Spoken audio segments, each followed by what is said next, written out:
So today is an interesting day for all of us. Why? Well, ladies and gentlemen, it's because we're reviewing Rob Zombie's shit.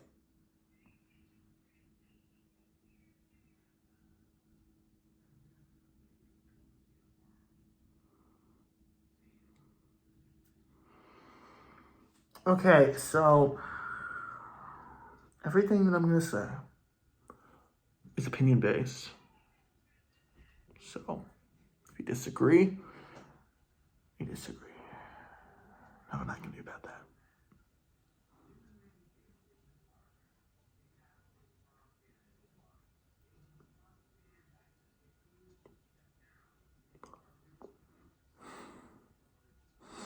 Where do I begin?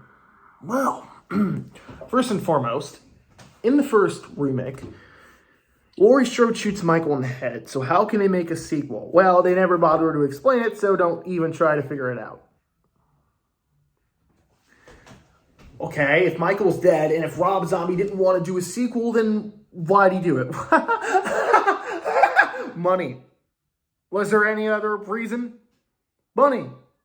It's always money in the end, guys. Come on, that's why people make movies, to make money. So, what's the story for this one? Well, ain't that interesting subject. So the story for this is that it's 2 years. If you watch the director's cut, which I did, which is what I'll be reviewing.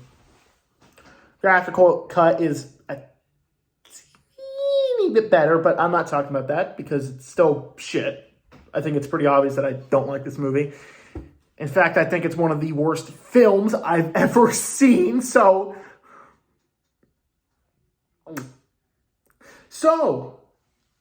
what's the story? So the story is it's 2 years later, and Laurie, is having survivor's guilt. She's having post-traumatic stress. She's living with her friend Annie and Sheriff Brackett, who survived in the remake, which I like. Played by, Daniel Harris, which I love. Daniel Harris, glad to see you again. Glad to see that you're still a fan of the franchise. Mwah. Glad to have you back. Unfortunately, she doesn't do much, and Laurie in this one is seeing a therapist, and Michael is somehow alive. He gets in a crash on the same night of the first one, and gets a vision from his white horse mom, who killed herself in the first one and is now a ghost, I believe. And she tells Michael to search for Laurie and reunite the family. Okay. What? No, seriously, what? What? Look, guys, I get it. Some people love this movie for how different and unique it is. This is arguably the most controversial Halloween film next to Halloween 3 and Ends. And 6 and 5 and Resurrection and... Okay, so maybe it's not the most controversial. I don't know. The Halloween franchise is kind of... So... Look, Rob Zombie. I get what you were going for. But by all means, you shouldn't have done it with this, all right? This is not a Michael Myers film, nor is it a Halloween film. It's not, man. There are some lines you can't cross when it comes to making a Halloween film.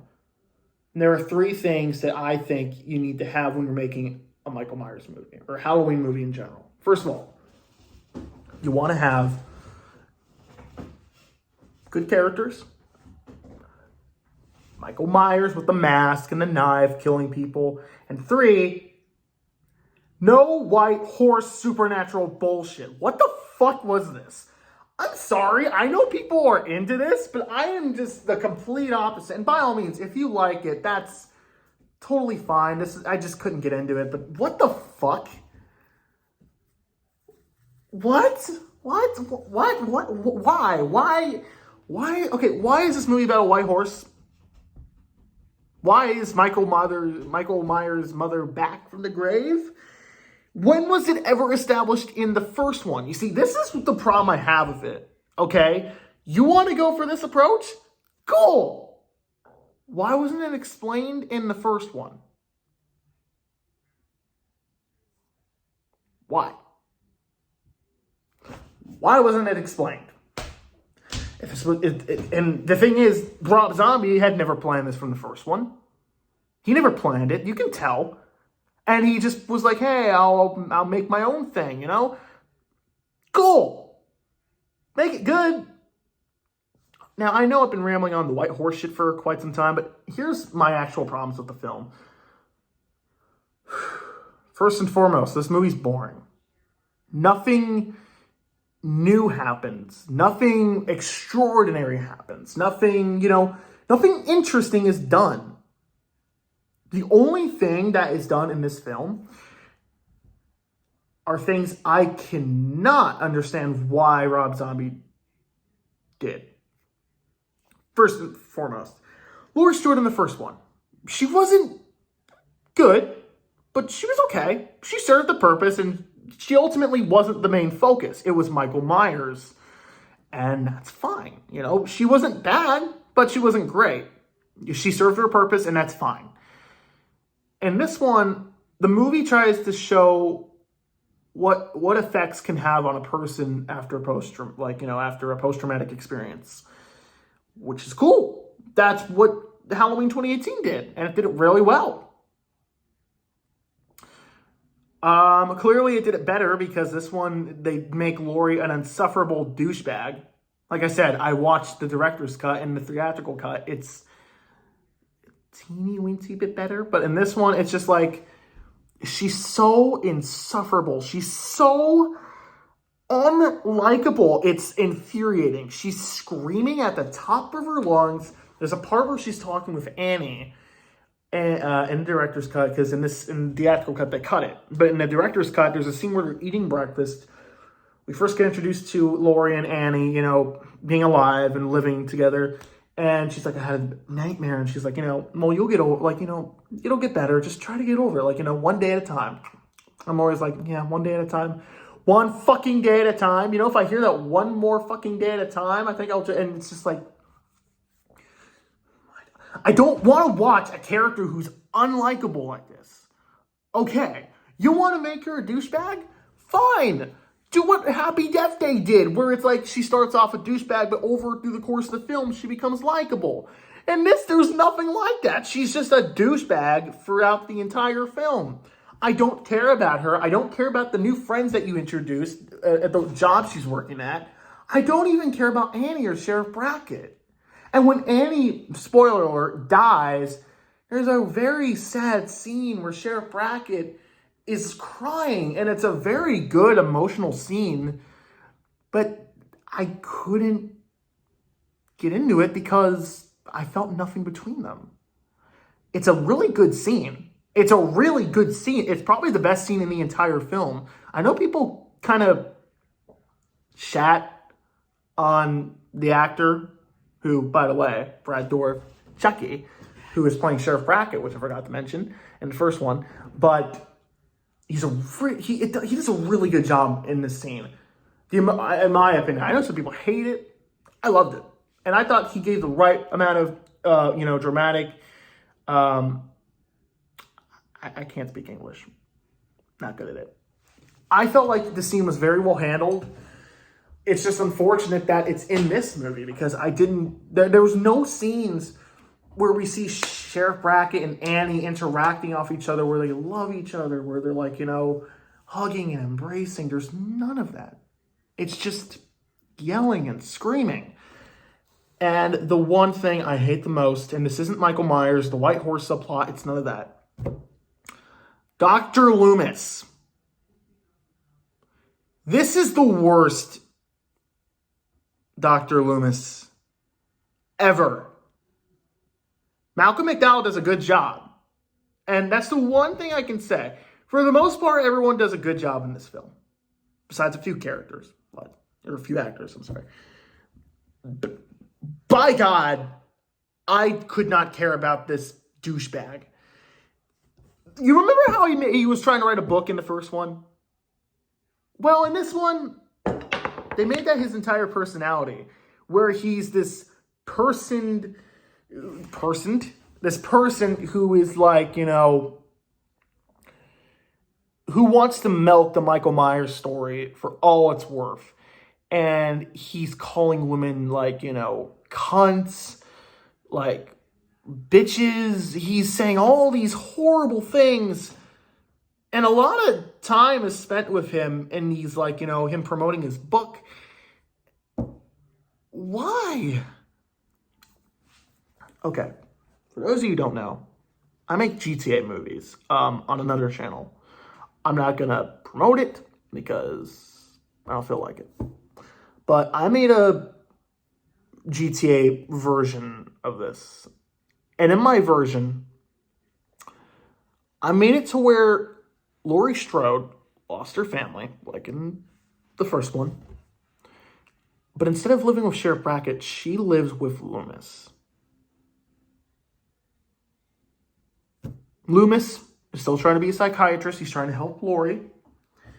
Trying to help her get over it. There's no white horse subplot. Michael Myers isn't a homeless wannabe bitch who isn't like, killing random people for no reason.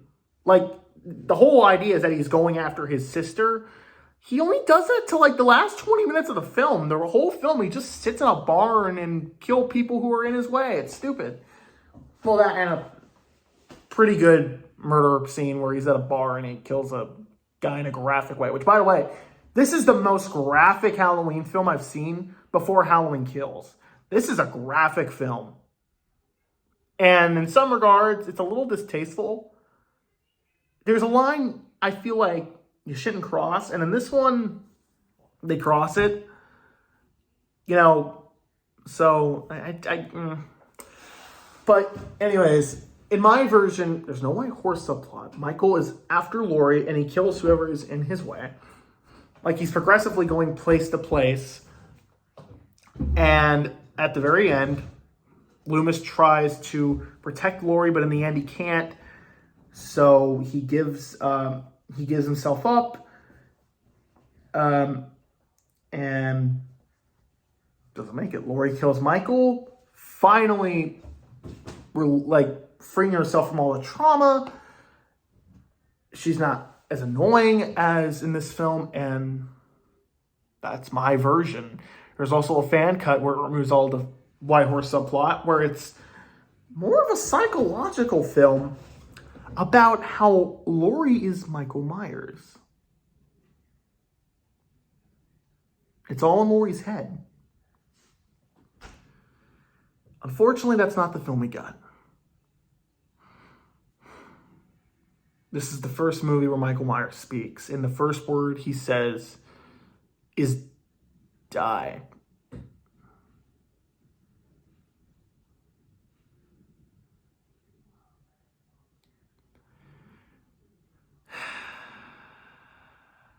The white horse subplot's dumb. The characters are insufferable. Like, insufferable. There's nothing cheerful or happy about this film. Everything just feels distasteful. And it's not fun to watch. It's boring, overly dramatic, overly sad. Not movies can be sad, but then at the end have like a hopeful ending. There are movies like that where it's like, it's sadness, and then at the very end, you start to, get more. This film's bad. Look, I can't find the words, but this movie's just straight up bad. I know some people love this film with the directions it takes, and by all means, it does have some good scenes. The best part of this film is the first 25 minutes, where it's in the hospital and it's a remake of Halloween 2. In fact, I have something very controversial to say. I think the first 25 minutes of this movie are better than Halloween 2.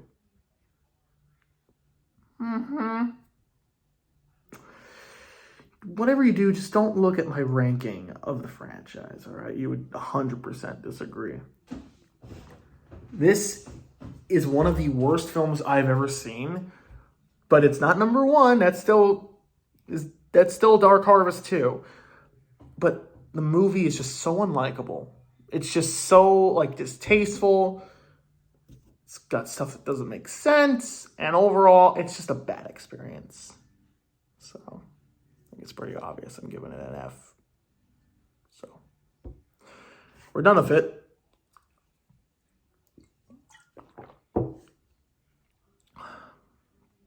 It's time to watch Halloween Kills.